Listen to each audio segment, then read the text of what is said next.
sengiyamphendula ukuthi ngimi uMaMiriam ohlala eMarikani bengize kuwe ngendaba yestand.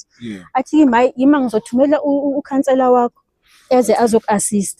Ngithi okay. Makaceda udrobha kuhlale 10 minutes afone ukhansela.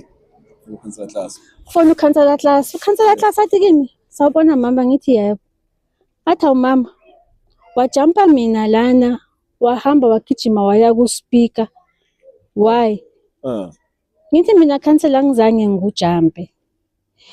Ngicala ngaya kuhlatshwayo, ngasuka kuhlatshwayo ngahamba ngaya ngenza appointment nawe. Ngalona ngaphinde futhi ngahlangana nawe kuyimi no controller seza kuwe lapha. Njalo njalo. Wathi wathi mama sorry sikufeyilile. Kusho uClass wathi mama sikufeyilile. I know ukuthi sikufeyilile. Ukhuluma uClass. Uyayibona? Yes. Wathi mama yazini sorry mara sizoza lapho kakho. Ngizoza no doctor. Okay. So sihlale ngathi bongolosini ngathi bongolosini kuthi elangeni elilandelayo afike ukhansela ahamba no boot doctor. Nabafika lana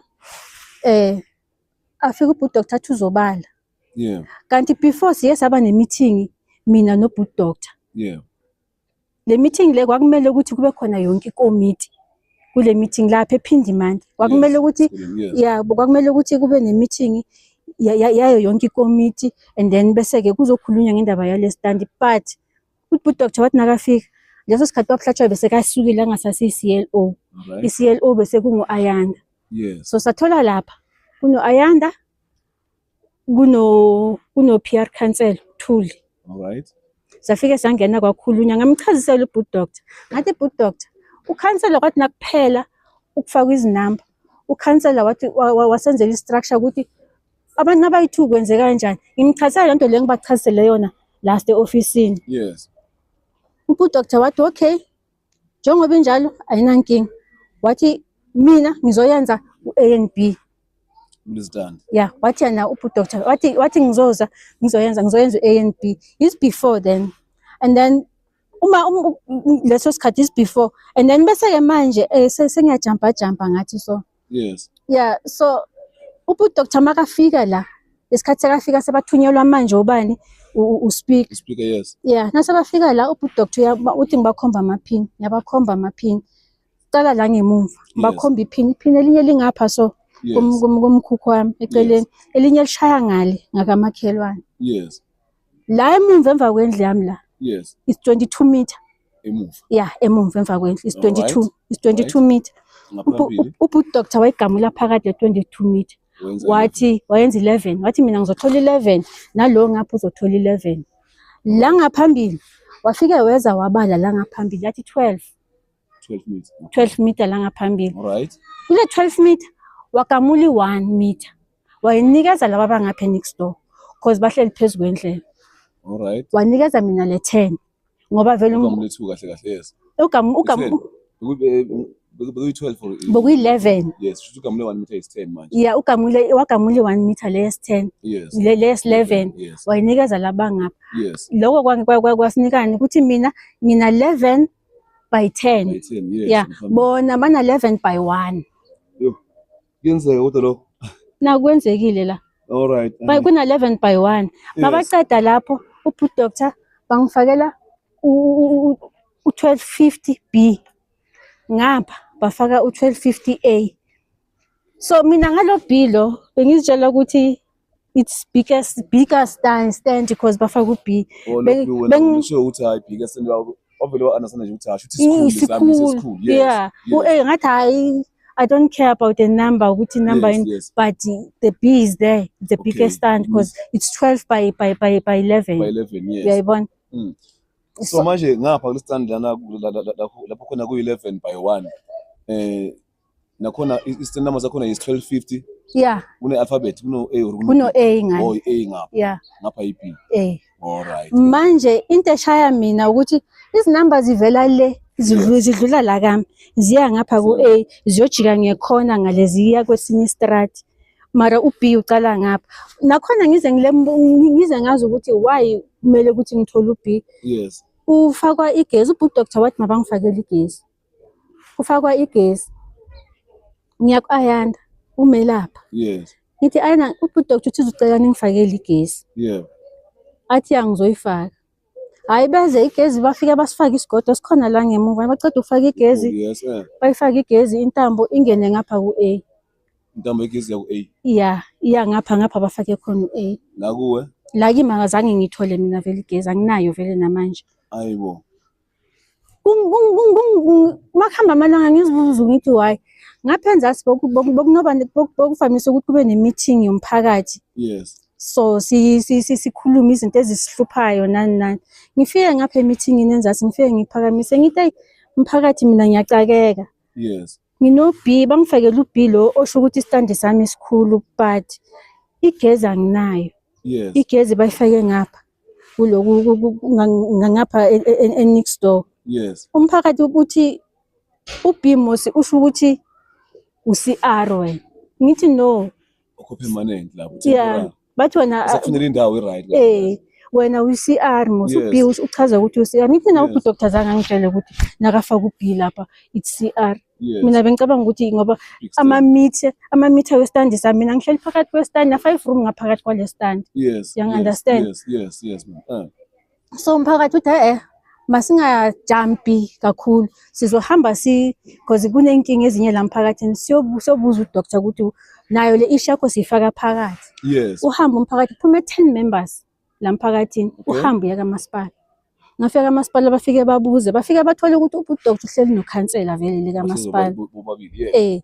Bafike bakhulume nabo uDoctor athi hayi le issue le yonke le ukhansela uzoza azoyi-addressa kahle on Friday. It was Friday the 13th lela ngukhansela afika la. Yes. So ukhansela wafika vele ngaleyo Friday lebo kwizi-13. Ukhansela makafika hayi alungise lapha nalapha alungise lapha nalapha khuluma umphakathi nami ngiphakamise sami isandla. Yes. Ngiyabuza ngisho khansela ngicela ukubuza ngilo mama lo oweza kuye uhamba noDoctor nithume nguspeaker ukuthi nizongilungisela istandi lapha indaba yestandi lapha. Manje lapha nangifakela u-B and Mosi mina esami istandi yilesi esi-10 by 11 ngalendlela uDoctor alona ameda ngakhona and lesi esingale yilesi esi-11 by 1. Ukhansela wavela wahleka kancane. Uhleka wena? Yeah, wahleka kancane wathi mama kitla uphendula. Okay. Pendula yakho kunaliyona. Yes. Ngajabula nami ngathi hayi uzongiphendula. Yes. Wathi wena ujampe mina la. Thema uqeda ujampa mina la wagijima waya ku-speaker kamasipala wakhuluma no-speaker. Umswati. Waya ku-speaker umswati wajampa mina waya ku-speaker kumswati. Yazini mama hamba ubuyele kumswati wakho. Umtshela ukuthi ngithi mina class abuye yena azokulungisela mina will never ngikulungisela. Ikhansela lelo. Khansela. Niyazwela ke babukele emakhaya. Nayo inkinga enkulu. Kuningi okwenzekayo la. Umphakathi uyawakhetha amakhansela ubeka ikhansela sithembe ukuthi ikhansela lizosebenzela manje mangabe sephuma amagama akanje uthini wena olapha ekhaya. Ngisamamele mama. Kuningi okwenzekayo la. Yes. Because uma ngiloku ngihleli nje iminyaka iloku ihamba ngiyadiscover ukuthi ngaphansi kwalama committee lawa esithi siwavotela kunobungani. Mina ngoba nginganamngani that's why kwenzeka so kimi. Bakuhlatshwayo uthi mshana kulo makhelwane wami umngani ka-Ayanda mina anginamngani. So mina anginayo umuntu ongangikhulumela ngcono le phambili. Uzohlala ungabi negezi ngoba unamngani. Ngihlala ngihleli nje njengoba ngihleli so anginagezi ngoba mina nginganamngani kamasipala. Ngapha ku-11 by 1 banogezi. Banogezi. Banephepha. Banephepha. Labo ele-register ukuthi banegezi. That means ngamanye amagama kulindwe mina ukuthi kulindwe ukuthi ihambe kancane le process bangangilungisela njengoba ukhansela ashiza ukuze kuphume ama-title deed mina ngingatholi i-title deed. Manje wena mhlambe ngabe sorry ngabe mhlambe unalo iphepha libonisayo ukuthi uyi-lawful owner lesandisikisi mhlambe i-allocation letter or nginayo allocation letter banginikeza yona yonke into right? yeah ibiza yonke into right Alright, but into ekhona I'm not registered kamasipala angikhona ukubhadala amanzi mina angikhona ukubhadala leyo rent leyo ukuthenga igezi whatever ngoba anginanex ukudlelezela lokho manje siphila komunye kwesinye isikhathi umbuso wabantu usebenzela abantu asithathe umuntu simeke laphana kwamasipala ukuthi azophinda sicindezele sathemba niyezwa baphathi niyezwa baholi bethu akumelanga bakhale kanje yabo mama angeke ngithi nguvotele okanye ngiphakamisile ngiyisakhamuzi community member ukuthi ngizokhala kuwe councilor lami ngithi nginenkinga kanje ngitshela ukuthi wena no angihambe ngolanda uzibani angisize cha lento le isinikeza nje esinye isithombe nibenzana umama bethu nibenzana ndlala ngomama bethu phela shuthi ngamanye amagama ukhansela ungaphezulu kwalo kwakamasipala yes so ayisinjalo ukhansela mncane kakhulu lapha mama kodwa yena yes mkhulu but then akanalungelo ukuthi angaza khuluma nawe kanjalo ni cha ku very wrong lena soyithatha sizofika ema-ofisini izoza futhi next episode babukele emakhaya lena soyicala siyiqede sophelela khona phansi emalahleni ema-ofisini Councillor Class sathemba uzwile nawe akusinto enhle leyo asikhombi ngemini mfowethu but wrong right at the end of the day ma sixolisa kakhulu ngesimo sendaba yakho yesitandi but sathemba ukuthi from lana izosolveka abakhona ama-authorities bakhona abaholi bethu emasipala ema-ofisini amasola straight kibo bazobe nama-answers uzoba happy ekugcineni. Ngiyabonga. Sibonga kakhulu man. Sifolloweni silayikeleni nisithande sisiphatheni nanisandithande emakhaya namanje them salute. Thank you mom. Ngiyabonga.